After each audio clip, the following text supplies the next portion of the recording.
ગઈકાલે રવિવારે રાજકોટ માર્કેટિંગ યાર્ડમાં મગફળી તેમજ કપાસ અને બધી જણસીની ઉતરાઈ કરવામાં આવી હતી. મગફળી 2 લાખ મણની ઉપરની આવક થઈ છે. કપાસ 16,000 મણ,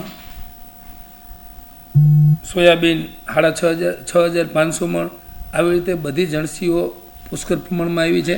આશરે 1,300થી 1,400 જેટલા વાહનો સૌરાષ્ટ્રના અલગ અલગ ગામોમાંથી આવેલા અને ખેડૂતો રાજકોટ યાર્ડમાં પોતાનો માલ સુરક્ષિત રહે એ રીતે ઉતરાઈ કરી અને કાલે ઉતારવામાં આવ્યો હતો.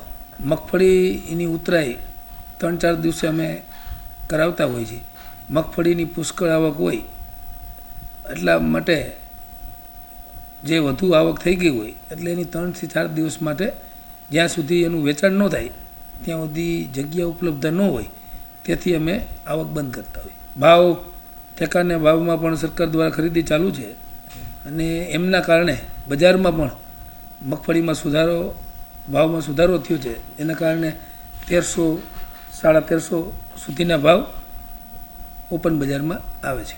મગફળીની ગુણવત્તા પ્રમાણમાં ભાવ દિવસે ને દિવસે ટેકાના ભાવને આધારે સરકાર ખરીદી કરતી હોય ઊંચા ભાવથી, એટલે ખુલ્લા બજારમાં પણ વેપારીઓ સારો ભાવ આપી અને ખરીદી કરે છે.